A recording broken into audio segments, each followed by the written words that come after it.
Hello नमस्कार। तो कैसे हो आप सभी। स्वागत है आप सबका आपके अपने YouTube channel him study group में। तो आज आपके लिए एक और मॉक टेस्ट लेके हम हाजिर है, जिसमें कि आपका HPGK रहेगा और हिंदी ग्रामर रहेगा।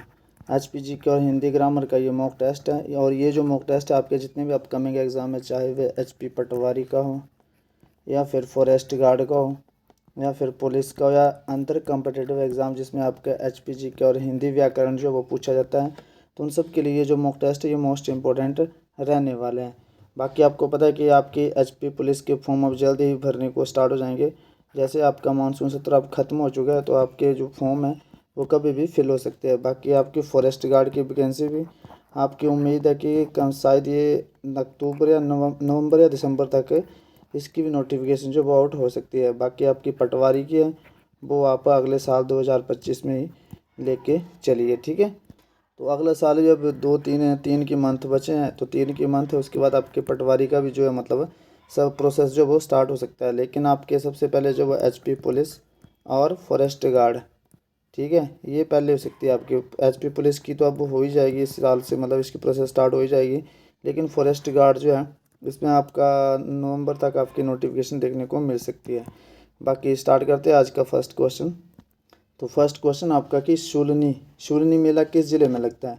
तो शूलिनी मेला जो है किस ज़िले में लगता है। शिमला में लगता है, सिरमौर में लगता है, किन्नौर में लगता है या सोलन में लगता है। तो शूलिनी मेला जो है ये किस ज़िले में लगता है, ये लगता है आपके सोलन ज़िले में, ठीक है। सोलन ज़िले में लगता है। शूलिनी माता का मंदिर है, यहाँ पे लगता है शूलिनी मेला। सोलन डिस्ट्रिक्ट में इसका राइट आंसर हो जाएगा। तो सोलन में जो है शूलिनी माता का मंदिर, जो है शूलिनी माता यहाँ पे उसका मेला लगता है सोलन ज़िले में। चलते हैं नेक्स्ट क्वेश्चन की ओर। नेक्स्ट क्वेश्चन है कि पिपलू मेला किस ज़िले में लगाया जाता है। जो पिपलू का मेला है किस ज़िले में लगाया जाता है, ठीक है।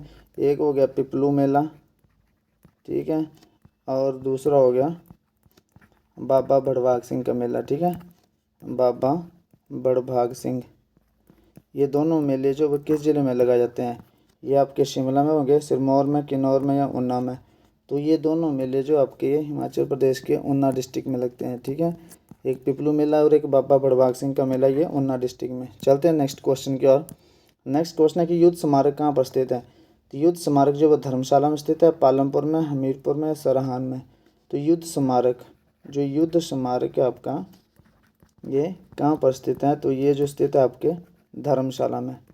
धर्मशाला जो कि आपके कांगड़ा की तहसील है उसमें स्थित आपका युद्ध स्मारक, ठीक है। तो युद्ध स्मारक जो है धर्मशाला तहसील में स्थित है। चलते हैं नेक्स्ट क्वेश्चन की ओर। नेक्स्ट क्वेश्चन है कि राष्ट्रीय जीव विज्ञान प्रयोगशाला कहाँ पर स्थित है। तो राष्ट्रीय जीव विज्ञान प्रयोगशाला जो है कहाँ पर स्थित है, धर्मशाला में स्थित है, पालमपुर में, शिमला में या हमीरपुर में। तो राष्ट्रीय जीव विज्ञान प्रयोगशाला जो है ये पालमपुर में स्थित है। तो पालमपुर इसका राइट आंसर हो जाएगा, पालमपुर कांगड़ा में। ये भी पालमपुर कांगड़ा में स्थित है आपकी राष्ट्रीय जीव विज्ञान प्रयोगशाला। चलते हैं नेक्स्ट क्वेश्चन की ओर। नेक्स्ट क्वेश्चन है कि नेहरू कुंड जो ये कहाँ पर स्थित है।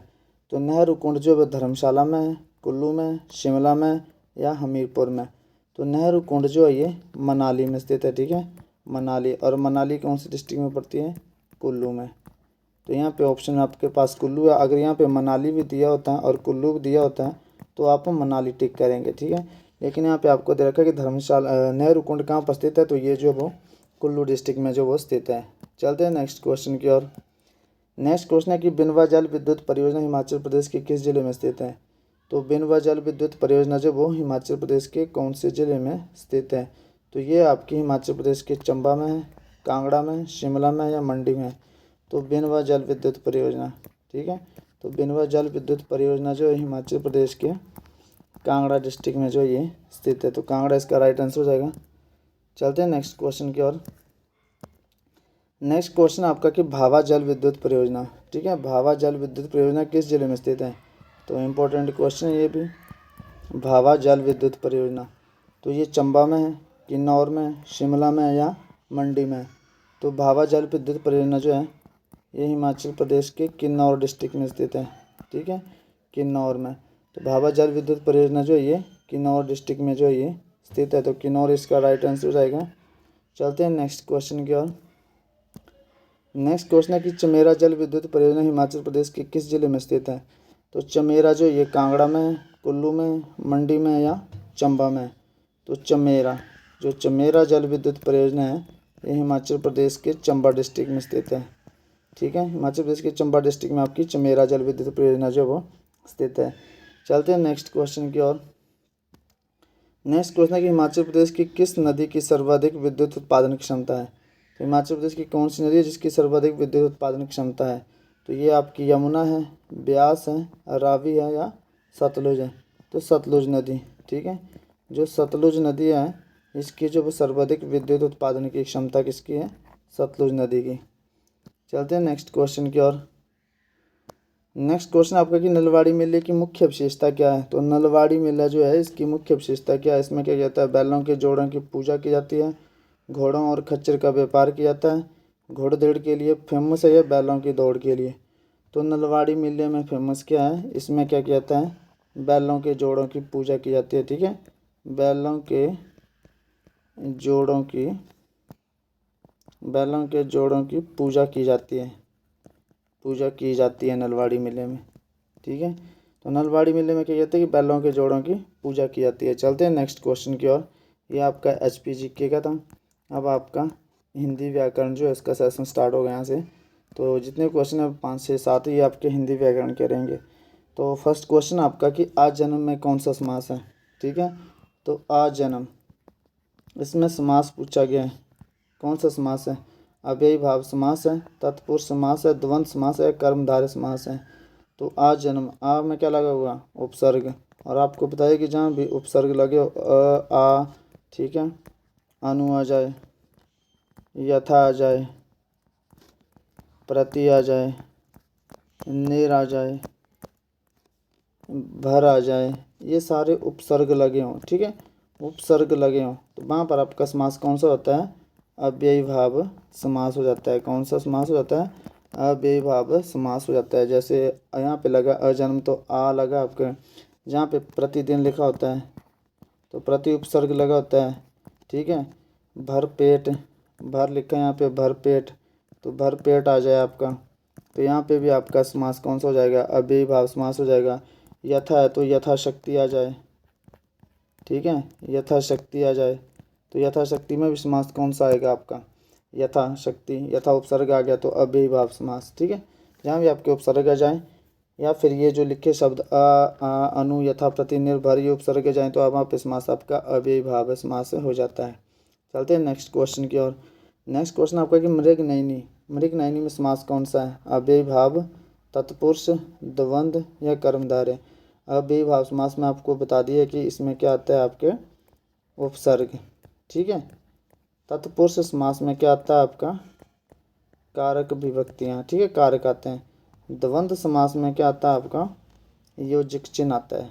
ठीक है, बाकी कर्मधारय समास में क्या आता है आपका जो पहला पद होता है वो विशेषण होता है, विशेषता होती है। ठीक है, तो कर्मधारय यहाँ पे क्या लिखा है आपके पास, मृग नयनी।